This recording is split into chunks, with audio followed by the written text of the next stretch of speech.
everyone, and welcome to another episode of the Video Game Choo Choo podcast. I'm your host, John, and with me this week are two voices that you might not have heard in a while. First up is Trex. Trex, how you doing? I'm doing decent. I am suffering through a lot of stress. We all are a little bit, yeah. But we can... I don't mean to downplay your issues, but, you know, we could talk about it in a moment. The other person on this week is someone who really hasn't been around in a while. He's often in the shadows, making sure that this podcast doesn't sound like hot doo-doo. We have Niall. Hi, it's me. It's been a while. It really has. Like 6 months at least? Yeah, I mean... Game of the year. Yeah, it was Game of the Year. Jeez. Yeah. Well, everyone missed you. We're happy to have you on. And now you're going to have to edit yourself. So make sure you don't slip up, because then you only have yourself to blame. Yeah. Yeah, great. As if editing wasn't bad enough with all the crying and name-calling and, you know, all that stuff. Death threats. Yeah. All the doxing, you know. Jeez, you're just like, I don't even know how these people got each other's addresses, but yeah, no, I'm glad to have both of you on. Everyone else was busy doing terrible things. I think Ryan went to another podcast's live show, so you know, fuck him, I guess. Yeah. Why don't we have a live show in the middle of the street? We should. There was a short amount of time where we might have a live show one day.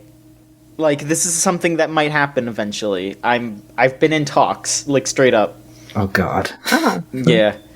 But that's neither here nor there. For now, we need to discuss what's currently going on, the trends, the news, the reviews, the lovely experiences that we're having with each other. So, Niall, I'd like to talk to you first, because it has been quite a few months. It has. Yes, Niall, my friend. John. How have you been? I've been pretty good. I've been doing a lot of stuff. I've been getting up to some business, let's say. Right. Not all of it wholesome in the past few days, weeks. It's sort of...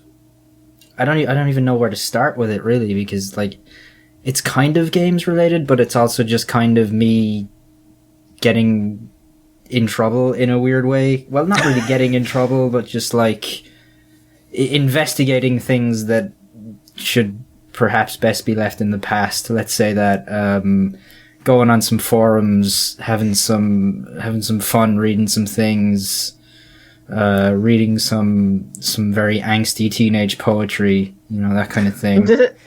Would you are you allowed to be more specific in what you're talking about here? Yes. I can talk about the start of what I'm talking about. Please do. So I played a game that is coming out this coming Friday, called Emily is Away 2. People might be familiar with the original Emily is Away. If not, it's like 20 minutes long and it's free on Steam, so you should check that out. It's essentially a game about AIM Messenger. It's set in the mid-2000s, and, you know, it all takes place having conversations with these characters over AIM. And as I was playing this for review, that like first chapter, like really the first conversation, I was playing it and I just kind of went, oh, okay, this is hitting very, very close to home, because here I am in this fake instant messenger talking to somebody about how they're going to see the 2006 Warped Tour and how excited they are to go and see Senses Fail. And I was just kind of like, oh, okay, I had this conversation exactly 11 years ago. And yeah, it kind of all spiraled out of there, like, that game has a fake, like, 2006 version of YouTube, and the person you're talking to links you to a bunch of Senses Fail songs, and I was like, oh my god, I am an emo kid again. Oh god. I bet you are. Yeah. And so I sort of... The article, or the review I was writing, sort of became something completely different. And I can't say much more than that, but what I can say is that the game inspired me to start looking to see if I could find old MySpace profiles and profiles on other alternative websites that I may or may not have created as a teenager. I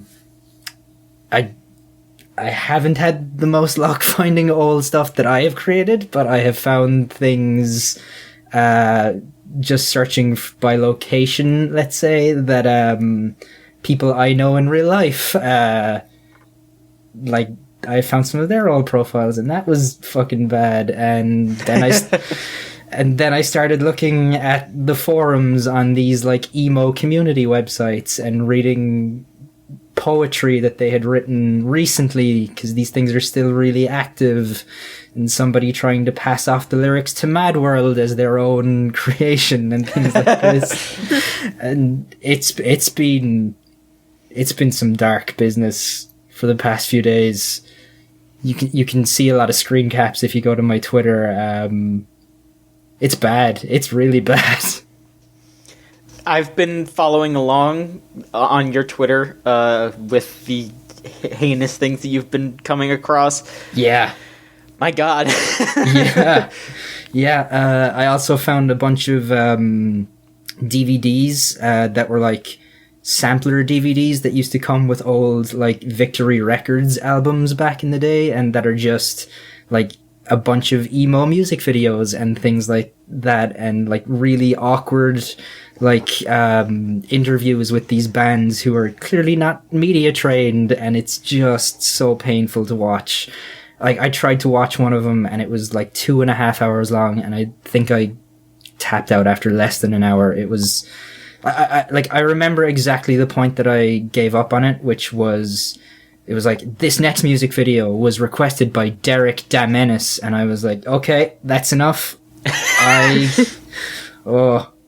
What's Derek Damenis doing these days? I don't know. I don't want to know. What was Derek Damenis doing back then? That's also a good question. He was listening to a lot of Comeback Kid, obviously. Yeah. Jeez, it's been a week. Let's say what a week it's been. What a week! What a week indeed. That's been mostly what I've been getting up to, and let me tell you, I'm going to be glad when this article is out and I don't have to think about it anymore, except I will be thinking about it still, because I'm a nightmare person. I don't want to make people wait too long and all that, but I will just say, having read your article already, it is fantastic, and I can't wait for people to read it. Yeah, I mean, like I said, it kind of got away from me a little bit and became something different to what I had intended or expected it to be. So, I hope people like it, because a weird part of myself is in that article. I think they will, you know? Yeah, I hope so. Did you get up to anything else? Did you play any other games? Or I did, yeah.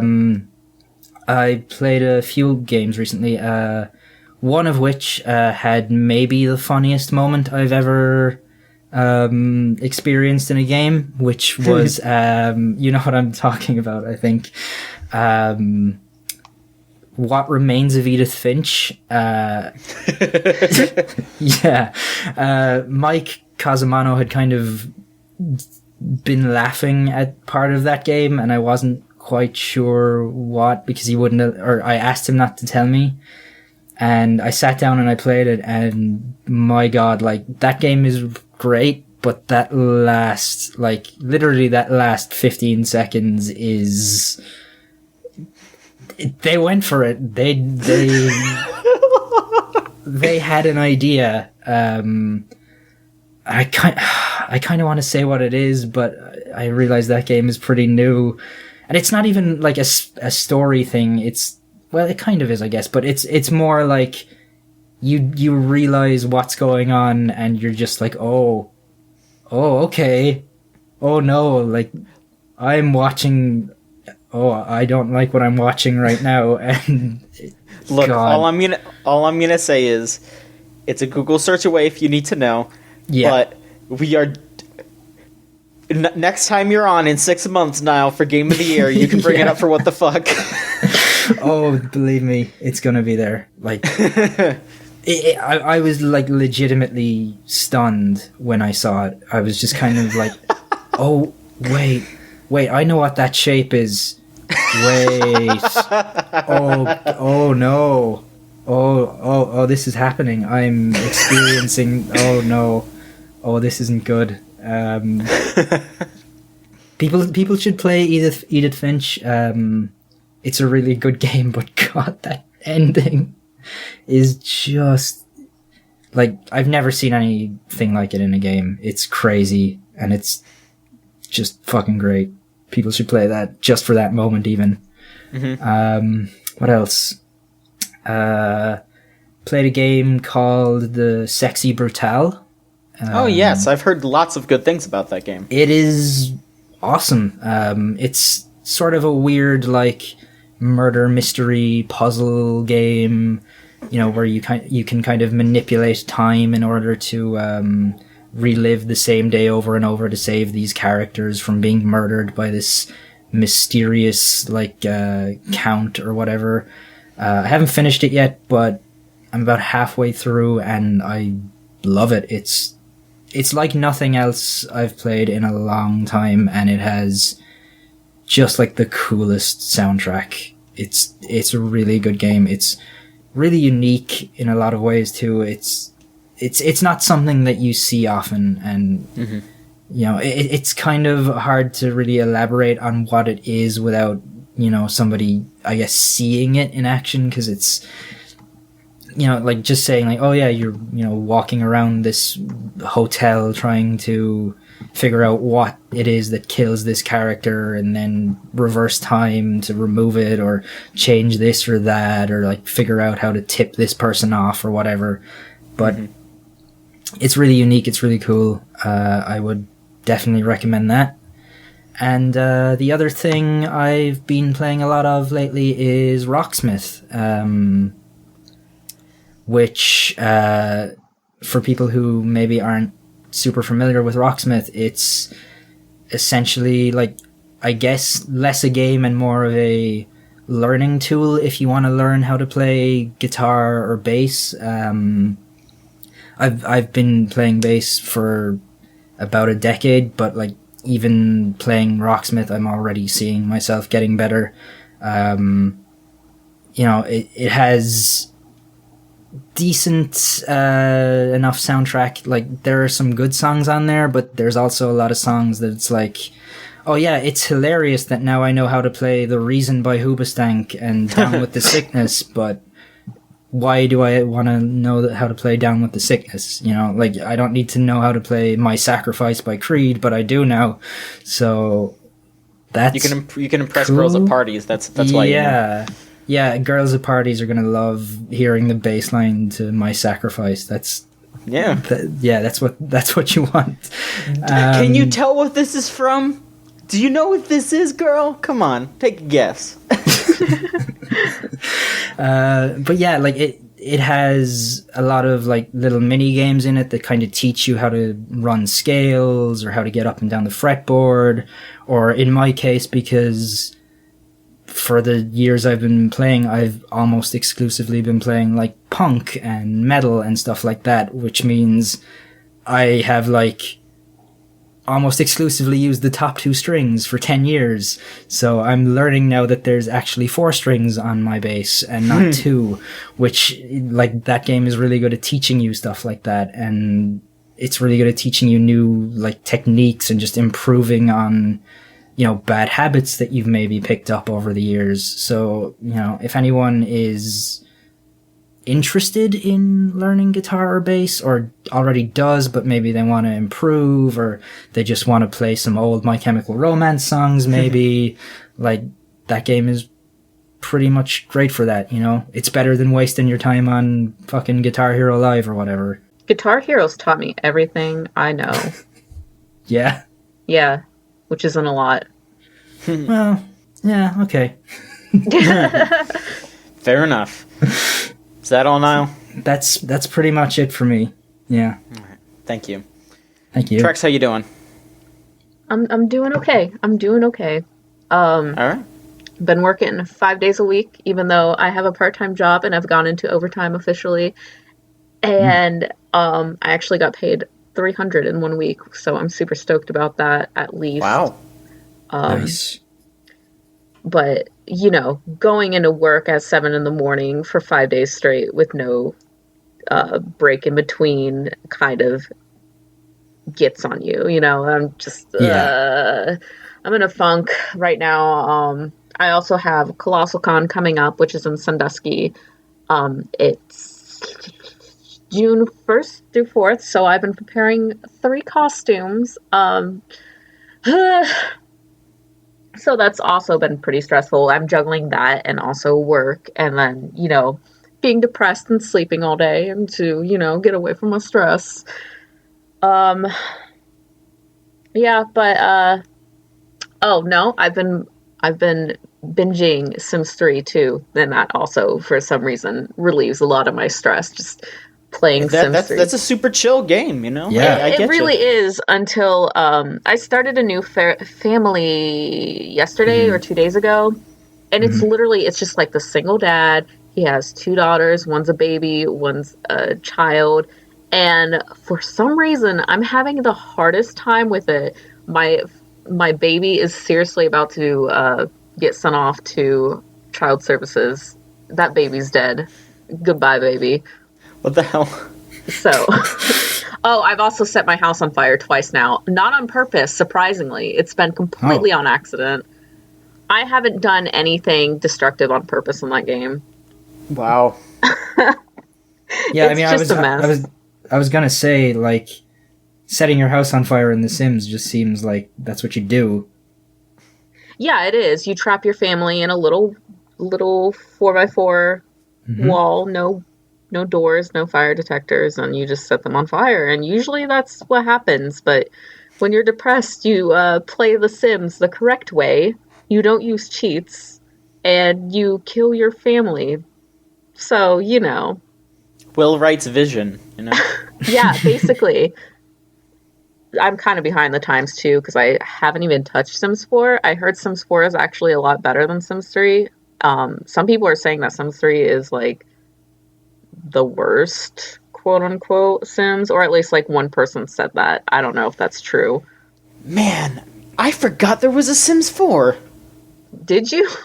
Yeah. Nobody talks about it. I remember, like, back when The Sims was even a thing, like, no Sims 2, just regular Sims 1, there was, like, expansion packs. Yeah. Everybody was on that shit. Like, you were only cool if you played The Sims, and you were only cool if you had the expansion packs. And now, you know, 4 Sims later, nobody really talks about it that much. They get really hype when it's released, and then it just drifts into nothing. Yeah, I don't know. I played a lot of The Sims up until, like after a couple of expansion packs into 2, and then I fell off of it. But yeah, I was really into The Sims for the first 2. Yeah. It's just a good game for stress, I think. Yeah, totally. I was just gonna ask, have you looked into any other, like, Maxis, like, chill-out games? Have you ever tried, like, SimCity?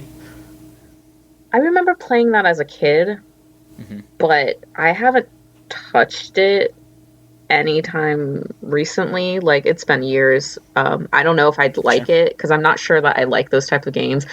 I know I have, like, a couple 100 hours on Honeycam Studios, but I don't know if that's technically the same thing. Close enough. Look, I'm sure that there's a mod for SimCity that makes it into a porn management game. Sexy SimCity, yeah. Yeah, I wouldn't be surprised. I'm pretty sure one of those actually just, like, came out on Steam. Like, I I feel like I saw one like the other week in Oh, the new releases.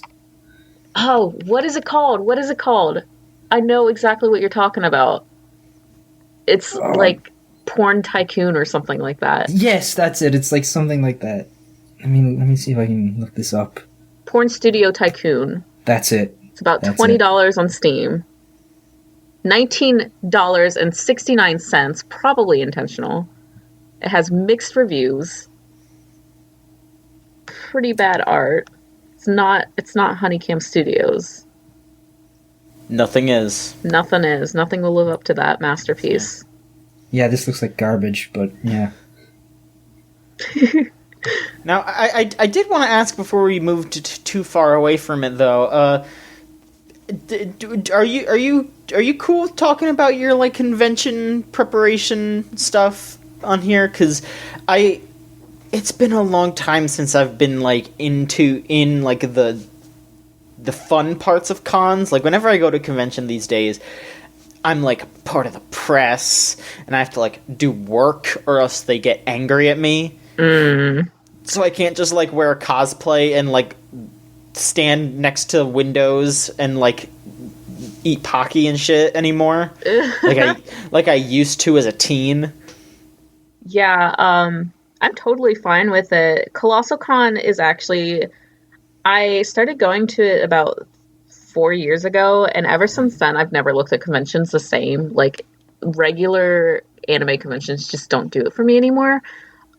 Colossal Con has like a water park. The main convention is in a resort. So like you just walk outside and there's like people in costumes, like in their swimsuits, just going down the water slide and Messing up their wigs. yeah, I always worry about that. I'm like, how are you like just swimming with your contacts and wigs on? But it's nice because when you're not cosplaying or working or whatever you're there for, you could just like take a dip in the pool. And they have, last year they made it so I think after 7 the park closes for like children, and you have to be 18 up, and you can swim now. It's just 18-year-olds at night. So it's really, really, really chill, and most people just get drunk and they just wander around and have a good old time. But I haven't actually cosplayed there for 3 years. Actually, I kind of cosplayed Junko last year, but it was like Kigurumi, Junko Enoshima. So it was very relaxed. But this year I'm actually preparing Star Guardian Jinx from League of Legends, which is going to be totally cool when it's all finished. I don't actually play League of Legends. Don't bash me. I got dragged into it because of a friend who is into League of Legends. So I was like, yeah, I'll just be part of your group. But we're incorporating a lot of LEDs, and I'm doing a lot of things that I normally don't do with my costumes, like the LEDs and re-wefting wigs, and it's really, really interesting. I really enjoy this part of cosplay where every year or every new costume that I make, it seems like I have to do something new that I've never done before. I've never touched electricity or circuiting or whatever. I was never a math, science, engineering kid, so this is a completely new experience. I recently made molds, which I grew up sewing. I didn't grow up making props and stuff. So my specialty is not prop making. So making molds was like super exhilarating when it finally cured and it looked so nice. And I'm really excited to like pour resin into it and make little stars and make them light up and all that good stuff. I'm also doing a swimsuit version of Harley Quinn with my friend who also dragged me into that, who's doing Poison Ivy. But we're doing that for the water park. We're going to take pictures. We're going to get out of it. Or we might actually drink for a while in those costumes and just hang out outside. Hopefully not. I really don't like being outside. That's just who I am. I play video games, guys. I don't know if you've noticed. I sit inside all day. Just don't get the clown paint in the fucking pool. That'll be a Oh my terrible sight. Oh god. I have never seen a Homestuck in the pool, but I'm like, one of these days I'm gonna be so upset because some Homestuck is gonna be in there with a full gray on, It's just, oh, it's a mess. I remember when Homestuck was big, you would just walk around the conventions and you would just see like gray on the walls, and I just remember like with my friends, like we would just be like, ah, yes, if you see the gray, stay away, like just dumb shit like that, you know. I was a Homestuck. Like, I get it, but I was also blessed by having theatrical experience, and we used, like, bentonite cream paint and stuff like that. So I knew how to seal stuff, but I don't think I ever sealed it 100% right, because it still, like, sloughed off by the end of the night. So I don't know. I've been there. I was a Homestuck, too, but I just cosplayed, like, once, and it was just, like, a human character, so I didn't have to. I purposely was like, I'm not painting myself worth shit. I don't care how many people are gonna want to make out with my stupid ass. I don't care. I don't want to get heat stroke. I don't want to cover up all my pores and die. I was lucky that nobody touched me when I was cosplaying Nepeta, but I cosplayed Rose Lalonde one year, and you know, no body paint or anything, but it seemed like every single person, whether they were like cosplaying like Dave or Kanaya or whatever, they wanted to take pictures kissing me. And I look back on that, and it's so fucking weird to just like ask people that. At the time, I was just like okay with it, and I took pictures kissing people, but I look back and I'm like, why would you do that? That was stupid. I just the thing that like stands out the most for me was when we did like the big Homestuck photo shoot, and I was Egbert and my friend was Dave, and so they had this big like, all right everybody, we're doing couples like photo shoot thing. So they did like the John and Dave pairing, and everyone else just like paired up and started macking on each other, and like me and my friend just did some like dumb pose. We were just like, we're not doing this shit. No, like I'm not macking nobody. No, thank you. Like, oh my god, I can't wait for the podcast to be released, and like the description is just John and Trex talk about Homestuck. Yeah, like okay, here I was like embarrassed about admitting to having been an emo kid, and you guys are just like, oh, that's even worse. Like, look, it was popular, and it was good for a while until the fucking creator started showing his ass, and yeah. Look, I'm just gonna say this, Niall. Yeah. For all of our safety. Don't put in the description that we talk about Homestuck. Not because don't worry, I won't. Thank you. Like, not because I'm embarrassed or anything, but just because we need to save our lives. Yeah, I've never read Homestuck, but I've seen enough Homestuck cosplayers at conventions here, and I've seen enough Homestuck fans online, sort of in my periphery, that I know. I know a bit about Homestuck. More than you wanted to know. More than I wanted to know, yeah. Yeah. Well, Trex, is there anything else you want to talk about? I wanted to save my ass instead of just saying that I played Sims 3 nonstop for the past couple weeks. I have been playing another game. I haven't gotten very far in it, but it's called Claire. It's been out for a while. I bought it last Steam sale last summer, I think. It's really interesting. It's a pixelated side-scroller horror game, and it's very, very, very, very similar to Silent Hill, but it also has a little bit of a difference to it. Like, takes place in a hospital. Your mother's ill. You are an adult, and you wake up from having a nightmare that you're young Claire, and you have like shadows and monsters chasing after you.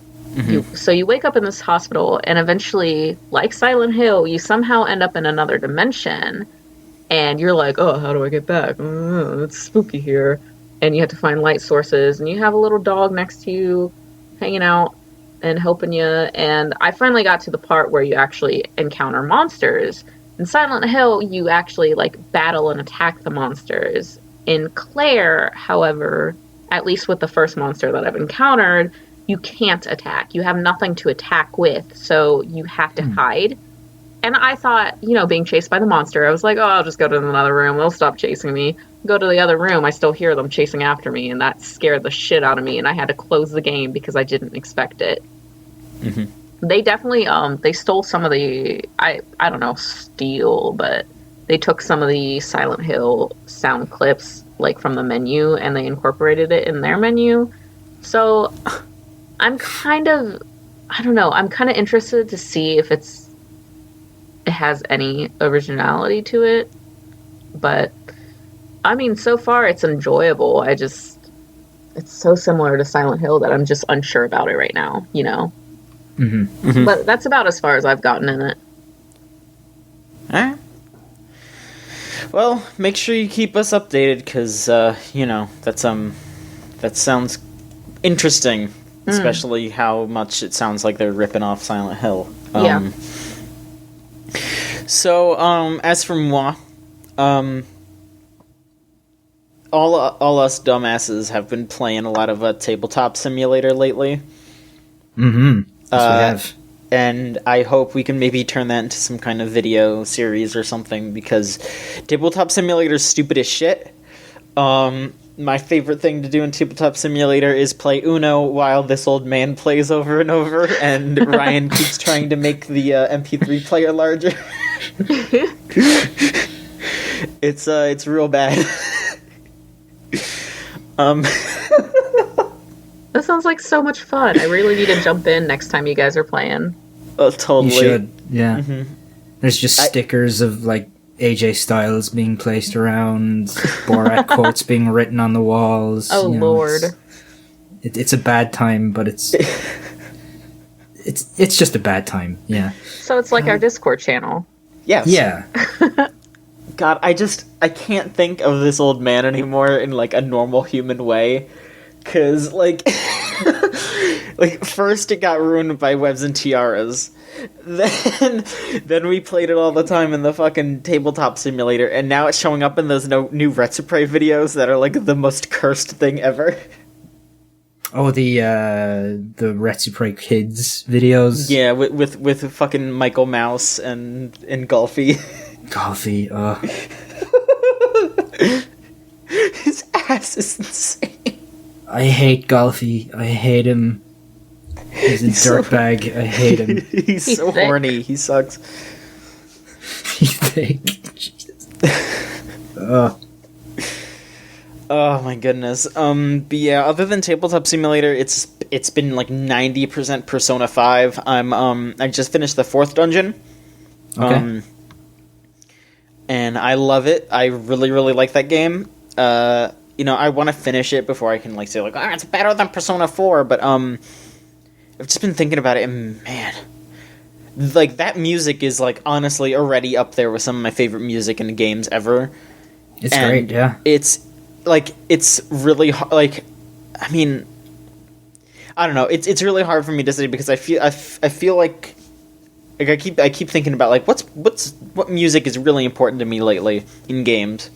Mm-hmm. And, like, so far, Nier's music is, like, amazing, but, like, Persona's is just, like, kind of clicking with me personally more. So, I don't know. It's one of those things where, like, I kind of recognize that Nier's doing something, like, really incredible with its music, but Persona's like, oh, this fits the style way better, it fits the game really well, it fits the atmosphere, like, I just like listening to it more. Yeah, it's super coherent. Like, that game has such a, like, well-defined sense of style. Absolutely. But, I mean, I'm still loving fusing. I love fusing Personas into crazy shit. Like, a couple nights ago, I was up until, like, 3 or 4 in the morning, and I was just, like, in my fucking sleepy stupor, I was just like, I'm gonna go fuse some Personas, and then, like, I just, like, blindly started doing it, and then, like, when I regained consciousness, like, a couple minutes later, I was like, oh, I have 2, like, triple Personas now. Like, I really went for it. I got Neko Shogun. Oh, Pretty yeah. happy about Neko Shogun. Just wait, though. Like, just wait until you can get Mara. That's the one you want. Yeah, I do. Yeah, I do. I'm really glad they made Mara like one of the last personas you can get in this one. I'm glad he's like one of the most powerful now. It's good. Because he's so gross. I love him. Yeah. And then the last thing that I've been playing lately is I got a code for the Switch version of Thumper. Hell yeah. Ooh, how is that? It's really good. I have some, I don't know if I'd say mixed opinions on it, but it's a game that is kind of frustrating, but in a way that I like understand. Yeah. And I like kind of appreciate the game for. So for those who don't know what Thumper is, it is a rhythm game that calls itself Rhythm Violence. Because it just... The way that game is structured, the way that game presents itself is... It's evil. That game is evil, and I love it. You play as this, like, metallic beetle that is just, like, rocketing down, like, a pathway, and you have to, like, slam yourself into walls to, like, kind of, like, graze against them. You have to jump over these, like, crazy spikes. You have to bash yourself into things, like...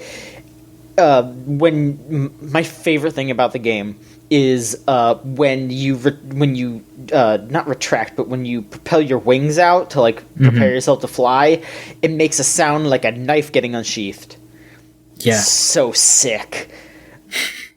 But you know, like it's a rhythm game, so you know there is like a semblance of like flow and musicality to it. But I kind of feel like in trying to create this like violent atmosphere and trying to create like an environment that you can't really predict, it also it gets in the way of the gameplay a little bit, because you'll be getting into the flow of something. You'll be doing like you know, some kind of like dun dun dun kind of deal, you know, where you're just like you're doing these motions, and it'll throw something in that like out of nowhere without that much of a heads up to screw you up. And obviously, it fits the atmosphere to do that. It fits the gameplay. It fits pretty much everything. But then at the same time, it takes you out of the flow a bit, and it makes the game less about the rhythm and more about like memorization, because there is a like quick restart buttons, and each level is split up into like 30 to 45 second long chunks up until you get to a boss, and then the boss is like a minute and a half. So it's not like it's horrible to screw up and die, and you can also take a hit. But it's still kind of like frustrating in the sense that I'm just like, man, I keep like getting into the zone and then I get taken out of it, and that's a little frustrating. But I do still really like the game. The Switch version is it's not, you know, it's nothing really different. It runs well. I played it both docked and undocked. The only difference is the resolution. It runs at 720p undocked, and docked it's 1080, but it still runs perfectly either way, like 60 frames per second. Like it's super responsive. And the game has the HD rumble. And something that I was really worried about was I thought, oh, it's just going to be like buzzing and like jamming around, and like you're just going to be slamming into things, and it's going to be like, and it's not going to feel good. But it's subtle. Like it instead of feeling like just, oh, this is rumble, it makes it feel like it feels like there's something alive in your Switch. It feels like that beetle is like actually in there and like moving around, and it feels really cool. So, yeah, I would say if you have a Switch and you're into, you know, rhythm games, if you're into just, like, hardcore violent shit, if you're into, like, really hard drum and bass kind of shit... Yeah, it's real, like, dirty industrial sounds. Yeah. Like, yeah, it's a stressful game. Like, it really is. But it's really cool, too. Yeah, like, it's one of those things where, yeah, like you said, it's stressful, and as I've said, like, there is, like, a lot of, like, stuff that takes you out of the flow and all that, but at the same time, just the way that it's structured and the way that you can just like pause and exit and it'll drop you back like basically exactly where you were. Like it's great for playing in small chunks. It's great to play just like bang your head up against it. I really like it. And yeah, I would definitely recommend the Switch version. If you haven't gotten it somewhere else, you know, it's not one of those things where like they added a bunch of things, they made some sort of like crazy improvements and all that. The HD Rumble's a nice touch, but it's not like a seller. So it's probably like the most interesting version of that game, other than maybe like the VR version. But you know, don't run out to get it if you already have it. Yeah, I can't imagine what that game must be like in VR. Like, it must be just terrifying. Because, like, as it is, it's, like I said, it's really, really stressful, and it's just like this prog rock nightmare that's going on around you at all times, and being put into a VR version of that sounds like the worst. Like, sounds like the kind of thing that might actually make you sick, but I don't know anyone who's played it in VR, I don't think, but yeah, like, the speed that game moves at, I can imagine VR being unpleasant. Yeah, maybe. Alright, well, if that's all we have to talk about this week for ourselves, let's move on to news real quick. Trex, why don't you do your article, and then we'll keep going. Swag. Alright, so Project Rap Rabbit is maybe coming. They have a Kickstarter right now. They're shooting for 1.1 million for a basic 6-level release on PS4 and Steam. Project Rap Rabbit is basically a polished up Parappa the Rapper. From what I've seen of it, it looks really, really interesting. They've definitely improved a lot since Parappa. There's 3 sequences, or like sequences, phases, when it comes to like battling. You know, in Parappa, if you've ever played that used to be my game. I love rhythm games. It used to be very like strictly a rhythm game. Like there was rap and stuff, but it wasn't. It didn't incorporate enough rap, I guess. But in here, instead, the 3 sequences are like basically you select keywords, and then you choose a response basically. And from like the very few screenshots that we have of it, I've seen coerce as a response, and I can't think of the word. Gloat? I want to say gloat, but I'm not certain that's what it was. It's a synonym for that. Boast, I think. There you go, yeah. All right. And then, you know, the typical rhythm game sequences. You push the buttons in time with, you know, typical. But I'm actually really excited for this game. I really wish there was more to it, just as far as previews go, but if you're interested, I would definitely suggest helping out the Kickstarter. Yeah, there's some controversy about it though, in regards to how it how they're asking for the Kickstarter funds, because they already have a publisher lined up. Is that correct? Yeah. I don't remember who it is. It's a P-Cube. Yep. Yeah. And then there was also some stuff about the Switch version. Did you see that? No, I do remember hearing about the publisher though. Yeah, they were asking for like $5 million for the Switch version, like for a stretch goal, which is kind of insane considering how the Xbox One version was for like $2 million. And let's be honest, the kind of people that would play a game like Project Rap Rabbit, like, they probably have a PS4 or a Switch or a PC. They probably don't have an Xbox One. Yeah, no one's gonna play a rhythm game on Xbox One, let's be real. So it's just it's really wild, but I guess they did lower the Switch version substantially, and I think it's just like the next I'm not sure exactly what they did. They might have like erased all other stretch goals and just made the Switch version the only stretch goal they have right now. I think they're like redoing their stretch goals. Lord.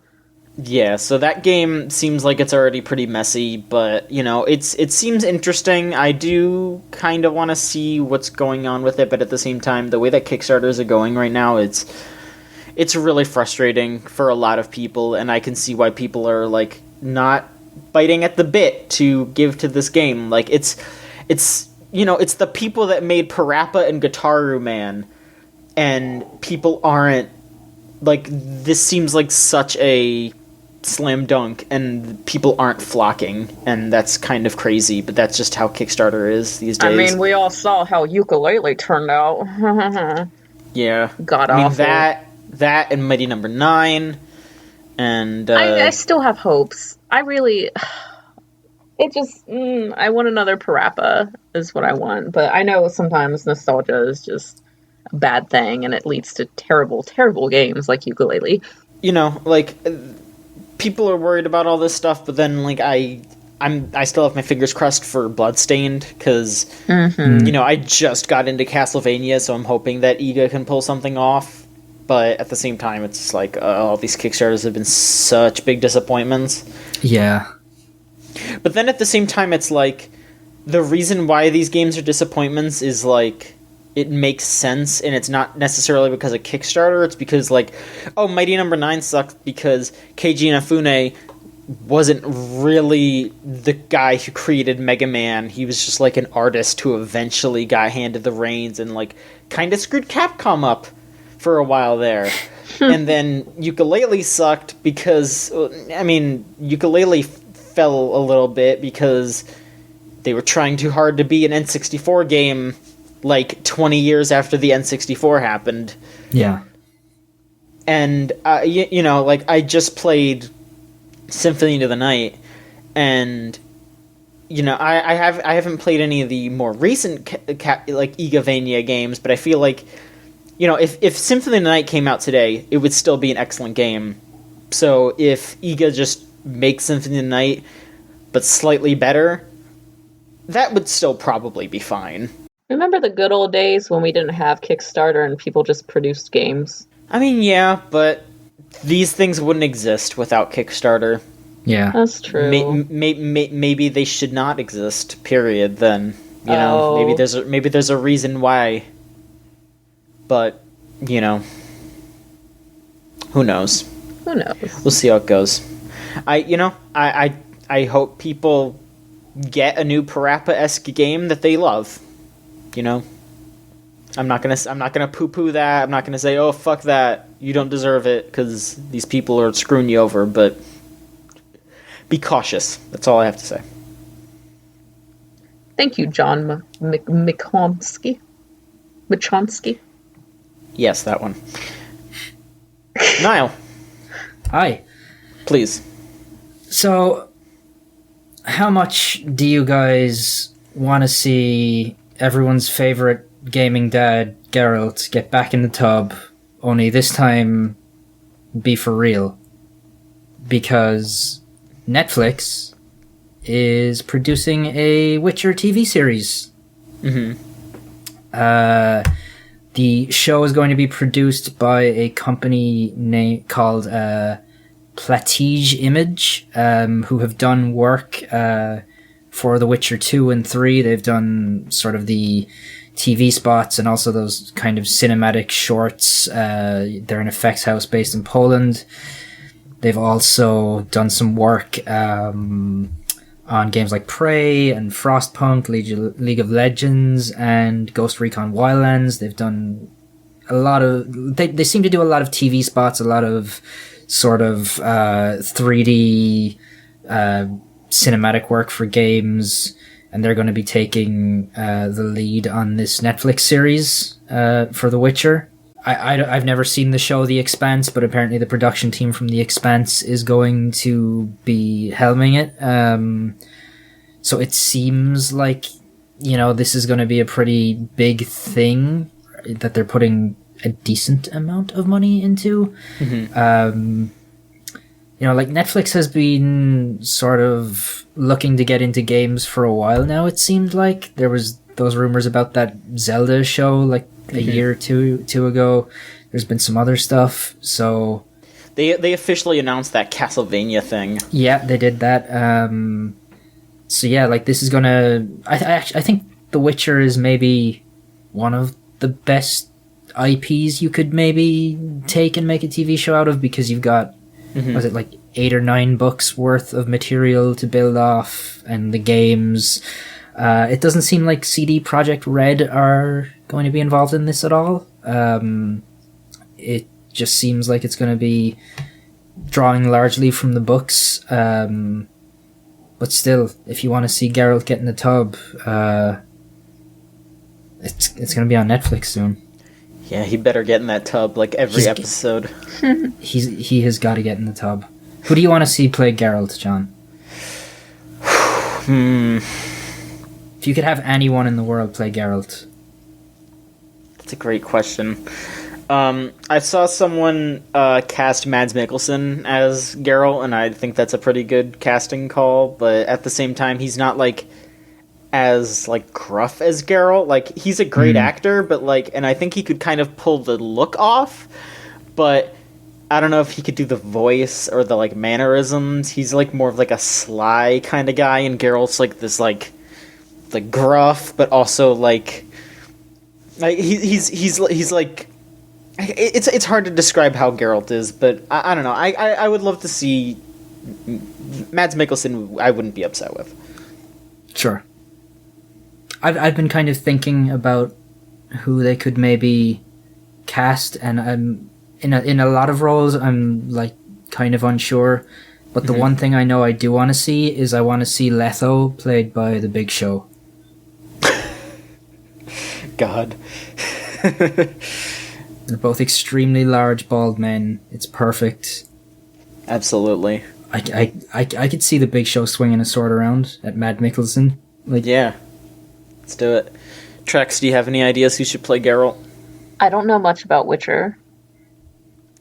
Have you seen Geralt at all? Like, even just by looks? No. No? Okay. I'm a heathen. It's I don't okay. know anything. It's okay. Just imagine a man with long white hair just relaxing in a tub, and Oh, I just looked him up. I have no opinions on it. Alright, fair enough. I don't know enough actors. Alright, last bit of news here. Nintendo had a Direct this past week, and it was all based around ARMS. It's their new game. That's the punchy one, where everyone's got big-ass arms, and everyone loves it. So, here's all the little details that they talked about here. They announced a couple new, like, abilities and, like, items and stuff like that. For those of you who aren't aware of, like, the actual gameplay of ARMS, it's kind of a projectile-based combat thing where you play as, like, these boxing characters, and they rocket out their fists, and you can equip, like, different abilities on your fists. You can equip, like, different, like, types of fists, so you can mix and match whichever ones you want, but each character also has, like, specific abilities that only they can do, and stuff like that. So it's one of those kinds of fighting games. A lot of people are comparing it to Virtual On, if you've played that. So, if you're interested in that, sure. But they also announced some of the different versus mode types, which is kind of neat. So they have a standard 1v1 fight. There's a 2v2 fight. There is a volleyball minigame between people. There is something called hoops, which is you have to knock out your opponent and then dunk them in a basketball net to get points. There's a skill shot, like, trial challenge where you're trying to, like, hit targets. There's a 1 versus 100 thing where you have to fight 100 matches in a row. There's also, like, an arcade style mode, like Grand Prix, where you're just fighting 10 matches in succession, with like a boss at the end. There's local wireless, so you can play with up to 8 people. So you can have like a bunch of different matches. And there's also like ranked and like online casual matches, so you can play online too. They also announced a couple of new characters. Let me see here. They are... the 3 new characters that they announced are Kid Cobra, who is a live streamer who rides a snakeboard. Not a skateboard, a snakeboard. Nice. That's clever. There's Bite and Bark, which is he's like a police K9 unit robot who has a robot dog, and it's kind of like the Ice Climbers, where they have like, it's kind of 2 characters in one. And then at Twintel, which everyone wants to fuck. Love the bitch. She's an actress who doesn't actually use her arms; it's her hair that are the fists. And yeah, she's just kind of like a celebrity kind of character, and yeah, everyone loves her big ass. But yeah, I mean, I'm interested in checking the game out. They did announce that there is going to be a global test punch. Much like how Splatoon did the global test fire, they're doing a like testing of the like, it's like a demo cross beta sort of deal, but it's going to be free. You can download the client right now, but the actual dates that the test punch is going to be up is between May 26th and 28th, and between June 2nd and 4th. So there are like, I think on the client and probably on Twitter, they will talk about the exact times that the servers are going to be up. But that seems like, the perfect way to find out if you like that game. They have pretty much every character available in there except for the 3 that just got announced. So that's a pretty pretty big amount of fighters that you can test out. Mm-hmm. And yeah, I'm interested. I'm interested in that game. I want to check it out. I'm interested in that ass. We all are. Arms looks cool, but every time I see it, I get the feeling it's like a game people are gonna play for a week. Like, there's just something about it that looks to me like the kind of game people are going to burn out on really fast, and I hope I'm really wrong on that. But you mean like Pokken Tournament? Yeah, it just has something about it that just makes me like kind of uneasy about it, and I don't know why. It seems kind of shallow, but yeah. At the same time, they have confirmed, though, just like Splatoon, that ARMS is going to have free updates with new characters, new stages, and new arms. So you'll be able to, keep playing that game, and it'll keep having free updates, just like Splatoon. That's actually pretty cool.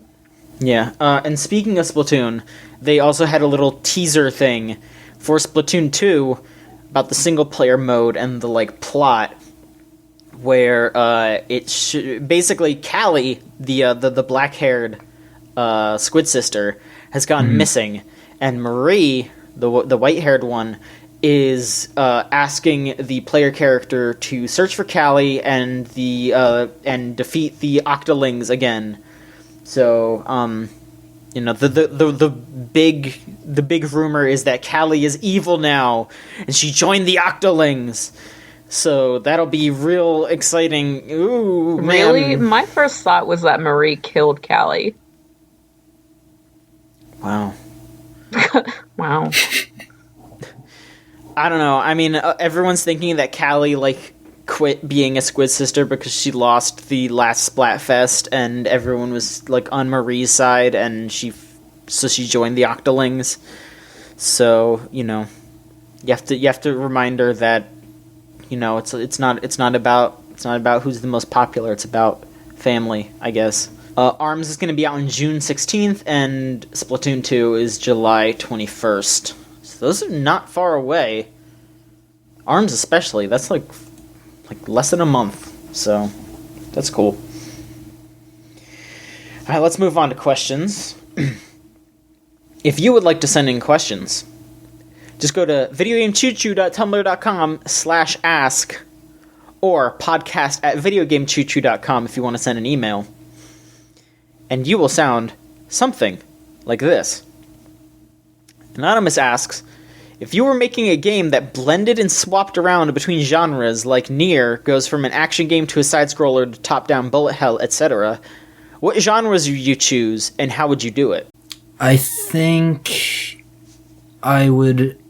Yeah, okay. I would take like a sports management game, like a Football Manager or whatever that hockey management game is, and I would combine that with like a Muso game.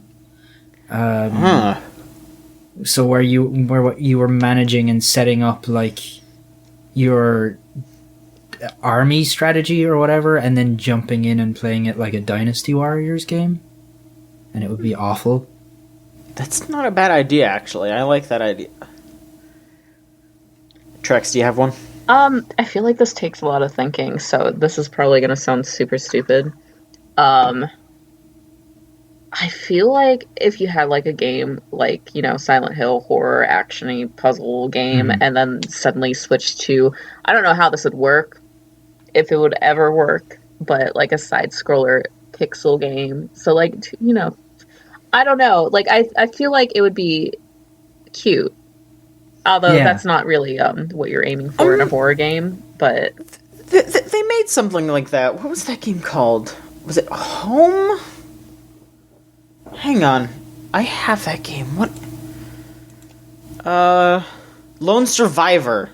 Yeah. Oh, that's right, yeah. You should check out Lone Survivor, because that's pretty much that. Oh, that sounds good. Yeah.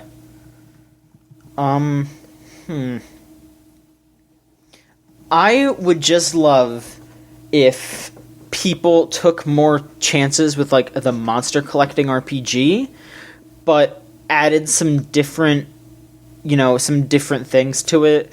I kind of feel like that, I forget what it's called, but like the one that's like that plus Harvest Moon is that seems like kind of an easy way to do that, and I'm not really into that, but like I would love some kind of weird take on the monster collector, because, you know, it's just Pokemon and Yokai Watch have taken so much of that space up.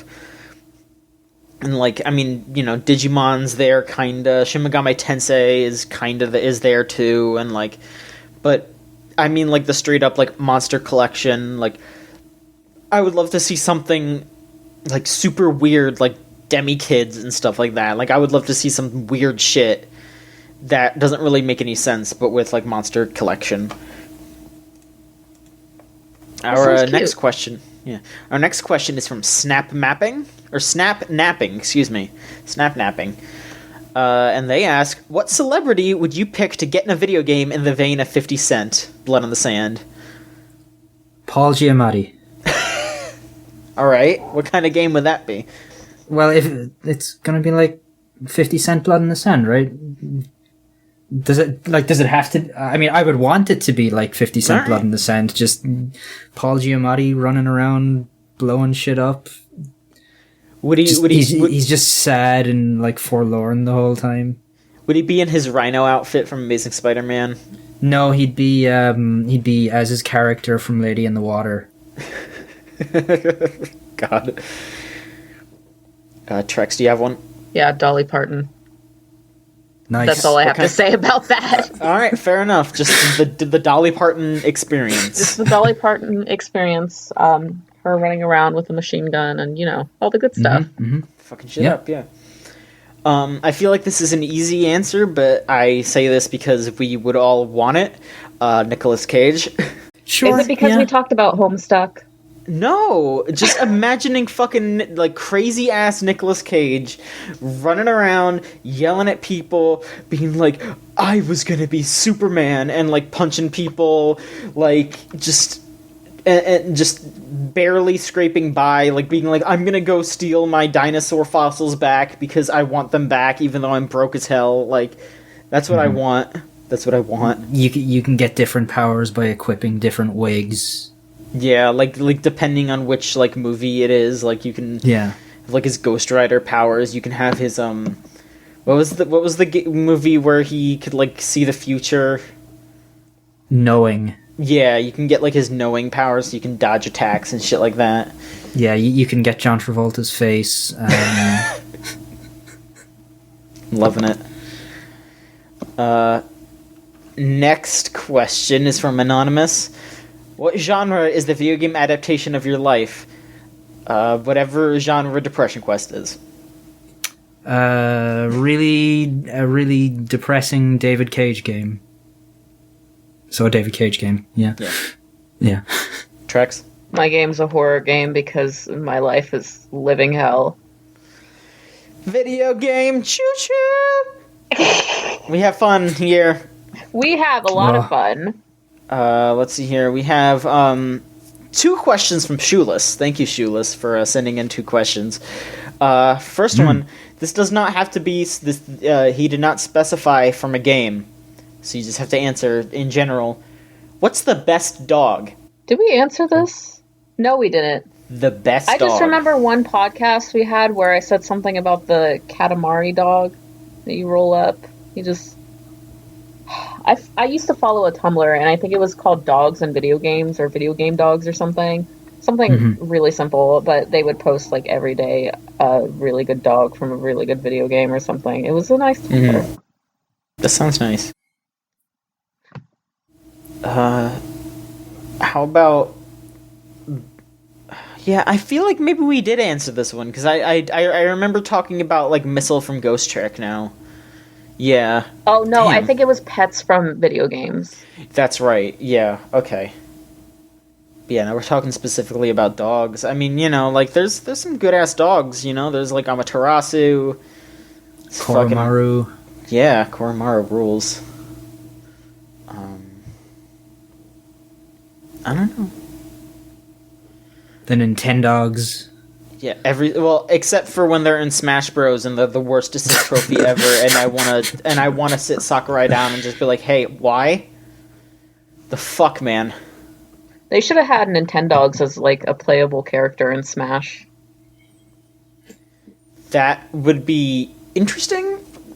I mean, it's kind of difficult to think about someone smacking the shit out of a puppy, but at the same time, I would love to see, like, it would be one of those characters where they, like, accidentally attack the enemy. Like, it would be like, oh, like a frisbee flies out and hits them, or like a ball bounces, or, you know, they like they take a shit on the floor and then you slip on it. It's great. Oh, I know what the best dog in games is. It's Parappa. Parappa is a dog, you're right. Parappa. Yeah, there you go. Parappa's definitely up there. Yeah. Alright, here's Shoeless's next question. Oh, here's a bit of news that we didn't talk about. I can't believe we didn't talk about this. But how cool/sexy are you going to make your Sonic OC in Sonic Forces? Yeah, we forgot to mention that the new Sonic game is going to have a character creator. So how cool/sexy is your Sonic OC going to be? Oh man, I'm actually really, really excited for that. I am such a sucker for character customization in any game whatsoever. I saw those Chow backpacks and I was like, hell yeah. So, you know, I can make anything from a really cool Sonic OC, or I can make something really silly. It's up to me. It's my game, my choice. Thank you. But I want a big booby character like Rouge the Bat. Do you think they're gonna, like, allow you to do that? Or do you think it's like, oh, we're not gonna let the kids do that, even though it's still in the game, there's still a character like that, we're not gonna let you do it. I really doubt they're gonna let me change the size of my breasts in Sonic. Fair enough. Can I make, like, a pregnant Knuckles or something like that? Yeah, is there going to be a pregnancy slider? Yeah. Because if there isn't, I'm not interested. So, you know. I don't know. Like I've been seeing like people getting like legit upset that like their specific like favorite animal like furry like fursona, I guess, isn't being represented, and I feel for them. I feel for the furries out there who are not going to be represented in this game, because this seems like this is like the ultimate opportunity for them to like create their fursona in a game and play as their fursona. And like, you know, if you're an alligator and you can't play as an alligator, that's just sad, you know. I feel for you. That's depressing. Yeah, now I'm a little it is sad. a little bit. Yeah, let's just hope that they add bugs. I don't fucking know. I don't know. Look, I'm sorry. after Charmy the Bee, we don't need any more bugs. Yeah, fair enough. Isn't there another bug in the Sonic character cast? I don't know much about Sonic. I feel like there's a little green bug. I don't know his name. Green bug? Well, there was that like purple flying thing from Sonic Unleashed, but that wasn't like a bug. I don't know. Maybe I'm just thinking of a Sonic OC I saw at some point, because God knows, like, I see a lot of those these days. They blend together. Yeah, it's kind of like Homestuck for me, where I don't know anything about it, but I've seen enough of it that it's all kind of it's in my sort of periphery. Yeah, I feel like a lot of these things are just in the internet periphery, like, forever, Yeah. and, you know, that's just how it is. Wait, hold on. Were you talking about Cosmo? Maybe. No She's idea. green. She's not a bug, but like I could see where you might think she's a bug. Let me take a look here. Cosmo.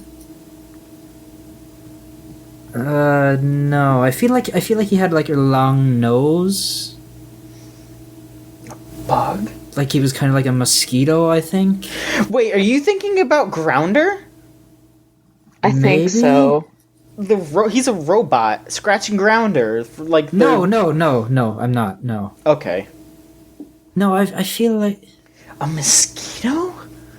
Sonic? And now I'm like... someone is gonna know what this is. I hope.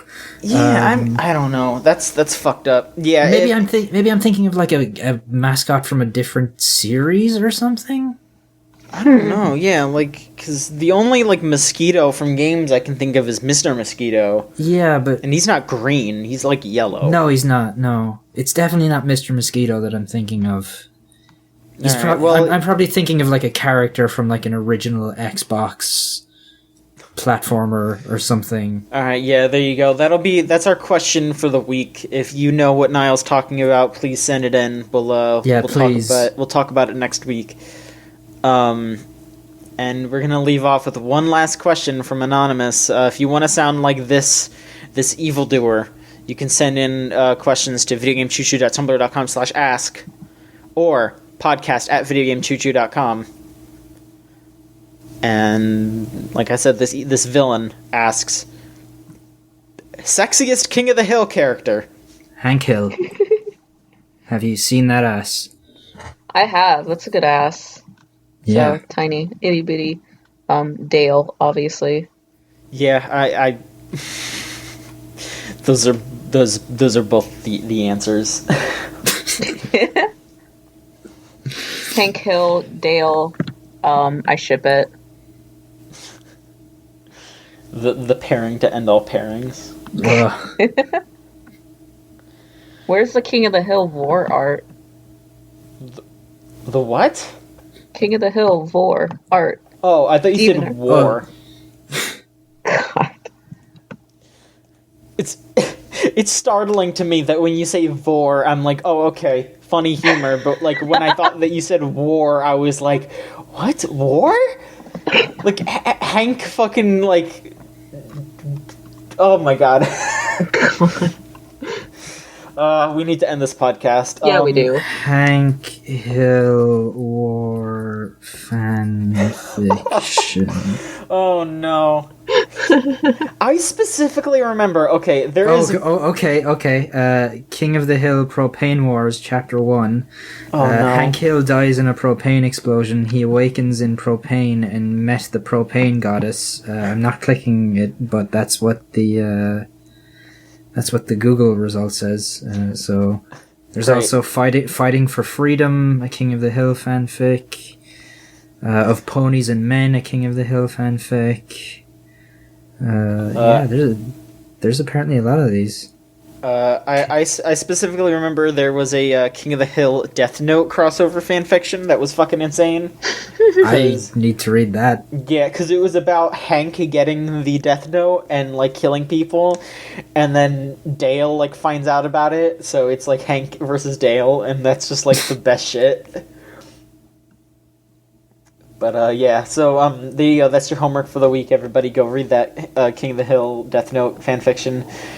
And also try to find out whatever the hell mosquito from Sonic that Niall was talking about. It might not even be a mosquito. I don't know what it is. It might be a beetle or, like, I don't know. Some kind of green thing. Sonic-esque character, like mascot character. And we've already ruled out Grounder from the Sonic cartoon. And Cosmo. And we've also ruled out Cosmo. But yeah, thank you so much for listening. Again, I would just like to remind everybody that we have a Discord channel and you can reach that at thegamezone.zone. We'll have a link in the podcast description and all that good stuff. I would also like to remind everybody that we need people to rate and review and subscribe on iTunes. It helps us out way more than you'd think. And feel free to share our stuff with the audience, with your friends. And we'll have some reviews and editorials up. By the time you hear this, we will probably have some kind of new editorial from Ryan up. And then I'm going to try to get something out for Thumper. We'll see. We will definitely have Niall's editorial / review / thing on Friday. Yes, the game releases on Friday. So yeah, also, okay. I'm looking at Sonic characters now, and it turns out the character is actually purple. So I'm trying to see what his name is. Espio? Yeah. Espio, that's him. He's Yeah. a chameleon. Oh, yeah. Okay. All right. So we I don't know figured why it I out. thought Espio was green or a bug, but Yeah, he's a chameleon. yeah, I just pictured the nose, and I was like, "What is that?" Okay. All right. So we solved Okay. that. All right. Solved it. Great. All right. I can Thanks. sleep easy now. Yeah.